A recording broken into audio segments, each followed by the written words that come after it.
अस्सलाम वालेकुम everyone. Next class में सभी दोस्तों का वेलकम करता हूं। एक नया टॉपिक और इनफैक्ट ऑर्गेनिक केमिस्ट्री का एक नया चैप्टर हम स्टार्ट करने जा रहे हैं।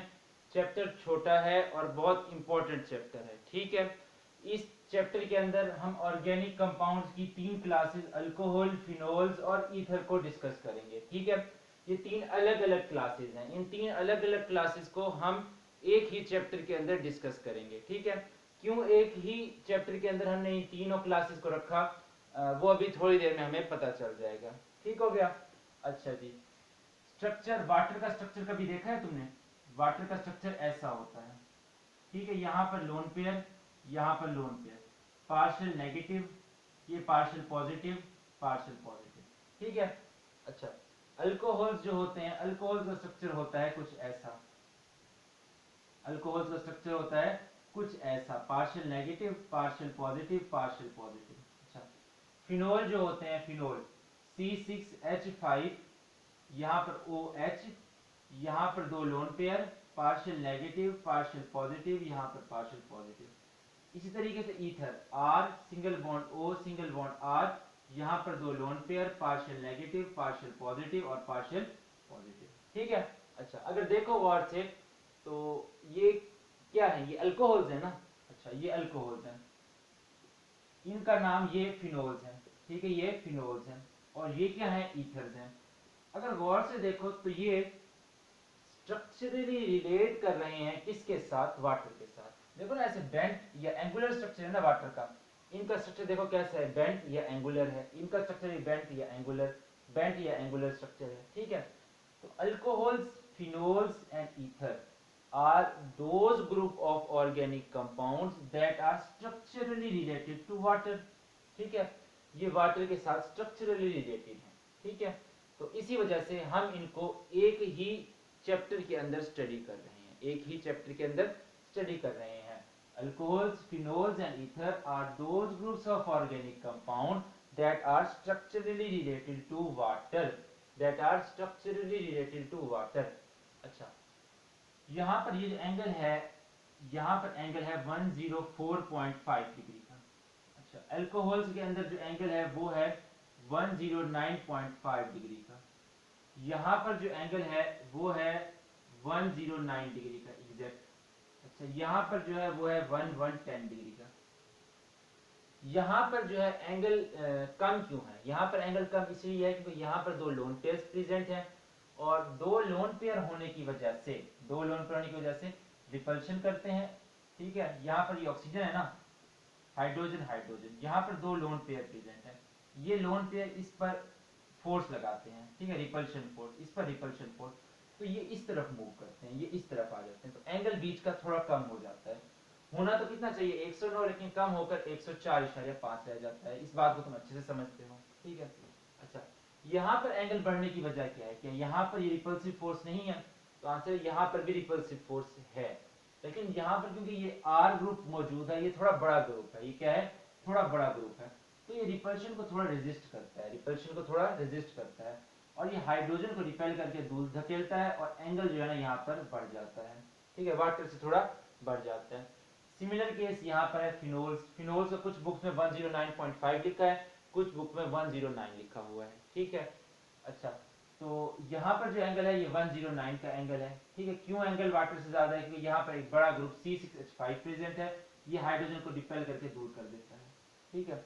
अच्छा, ईथर के अंदर एंगल 110 है, ठीक है, बाकी तीनों से ज्यादा है। क्यों? क्योंकि यहाँ पर देखो एक बड़ा ग्रुप था R, यहाँ पर एक बड़ा ग्रुप था R, यहाँ पर दो बड़े ग्रुप R मौजूद हैं, तो एक दूसरे को रिपेल करके दूर धकेल देते हैं, ठीक है। तो नतीजतन ईथर के अंदर एंगल सबसे ज्यादा बढ़ जाता है, ओके। अच्छा, अल्कोहल्स और फिनोल्स जो हैं ये एक दूसरे से ज्यादा रिलेटेड हैं, ठीक है, एक दूसरे से ज्यादा स्ट्रक्चरली रिलेटेड हैं। कैसे? देखो, वाटर के अंदर क्या है, HOH, हमने एक हाइड्रोजन को रिप्लेस किया अल्काइल ग्रुप से, तो क्या बन गया, अल्कोहल। एक हाइड्रोजन को हमने रिप्लेस किया फिनाइल ग्रुप से, C6H5 से, तो क्या बन गया, फिनोल बन गया, ठीक है। तो ये एक दूसरे से ज्यादा रिलेटेड है। लेकिन ईथर के अंदर देखो ना, ईथर के अंदर क्या है कि हमें वाटर के दोनों हाइड्रोजन एटम्स को रिप्लेस करना पड़ा, वाटर के दोनों हाइड्रोजन एटम्स को रिप्लेस करना पड़ा, किससे, अल्काइल ग्रुप से, तब ईथर बना। अल्कोहल फिनोल के अंदर हमें एक एक हाइड्रोजन को रिस्पेक्टिवली अल्काइल ग्रुप और फिनाइल ग्रुप से रिप्लेस करना पड़ा, तो अल्कोहल और फिनोल बन गया। ठीक है, तो इसीलिए अल्कोहल्स और फिनोल्स आपस में क्या है, एक दूसरे से ज्यादा स्ट्रक्चरली रिलेटेड है एज कंपेयर टू ईथर। ठीक है, लेकिन है ये तीनों derivatives of water. Important short question है, why alcohols phenols and ether are called as derivative of water.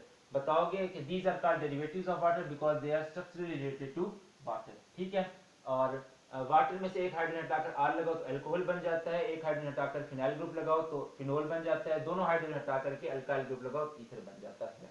ठीक है, और ये स्ट्रक्चर ड्रॉ कर दोगे। ठीक है, एंगल बेशक मेंशन ना करना, तो 2 नंबर आपको मिल जाएंगे। अच्छा, एक और कंसेप्ट, जरा एक और पॉइंट देखो, हाइड्रोक्सी डेरिवेटिव्स। एक और मैं लाइन लिखता हूं फिर इसको समझने की कोशिश करते हैं। Hydroxy derivatives, hydroxy derivatives, derivatives वेटिव्स of alkanes are called alcohols. क्या कहलाते हैं? एल्कोहल्स कहलाते हैं। ठीक है, एल्कोहल्स। अल्केन्स क्या होते हैं? आर एच होते हैं ना, आर एच। तो इस H को हटा दिया, H को हटा दिया, H की जगह पर मैंने OH लगा दिया, तो क्या बन गया? ROH। ठीक है, अल्केन में से कहीं से भी एक हाइड्रोजन हटाओ, OH लगाओ तो क्या बन जाएगा? Alcohol. Like C H H H, यहाँ पर H। एक हाइड्रोजन को हटाया, किसी भी एक हाइड्रोजन को, यहाँ पर OH ग्रुप लगा दिया, तो क्या बन गया मेरे पास? ये बन गया अल्कोहल। This is methanol. क्या बन गया? मेथेनॉल। सिमिलरली इथेन एक अल्केन है, ये देखो इथेन एक अल्केन है। इसके अंदर क्या सिचुएशन हुई, मैंने एक हाइड्रोजन यहाँ से हटाया, इसकी जगह पर OH लगा दिया, तो ये इथाइल अल्कोहल या एथेनॉल बन गया। क्या बन गया? इथाइल अल्कोहल या फिर एथेनॉल बन गया। क्लियर है बात? क्लियर हो गई? ठीक हो गया। तो hydroxy derivatives of alkane are called alcohols, ये मतलब है इस लाइन का। अच्छा जी, एक और लाइन लिखते हैं कि hydroxy derivatives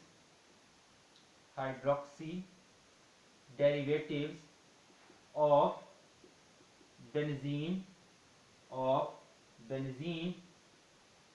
are called phenols. ठीक है, ये देखो यहाँ पर ये बेंजीन है, ये है बेंजीन। बेंजीन का मैंने एक हाइड्रोजन हटाया, वैकेंसी खाली हो गई, यहाँ पर OH लगाया, क्या बन गया? फिनोल। क्या बन गया? ये क्या बन गया? फिनोल बन गया। ठीक है, तो अल्कोहल और फिनोल जो है एक दूसरे से ज्यादा स्ट्रक्चरली रिलेटेड हैं, जबकि जो ईथर है वो कम जरा स्ट्रक्चरली रिलेटेड है। स्ट्रक्चरली रिलेटेड तो है लेकिन थोड़ा कम। ठीक है, अच्छा एक और पॉइंट, फिर इसको यहीं पर खत्म करते हैं, अगले लेक्चर में मुलाकात होगी। फिर एक आखिरी पॉइंट, अच्छा देखो, H3C single bond CH2 single bond OH। अच्छा एक और कंपाउंड देखो, H3C single bond double bond H2C double bond CH single bond OH। ठीक है, अच्छा HC triple bond C single bond OH।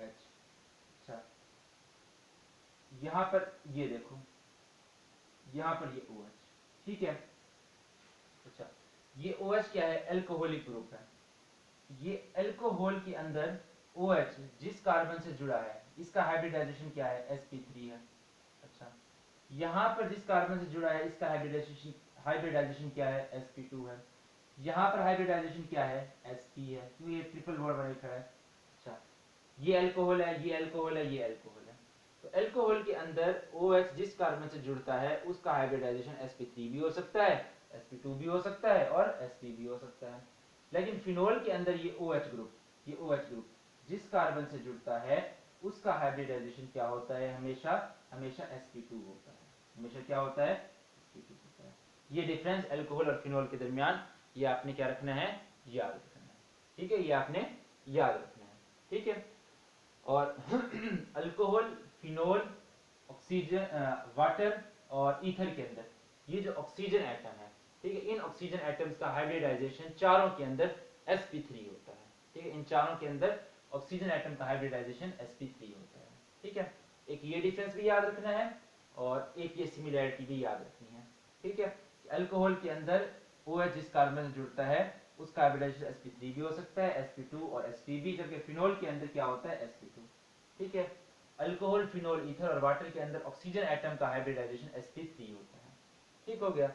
तो ये था कुछ इंट्रोडक्शन अल्कोहल, फिनोल और ईथर के बारे में, कुछ बेसिक्स बातें। कुछ अच्छी बातों के लिए मिलते हैं अगली क्लास में, तब तक के लिए अल्लाह हाफिज़।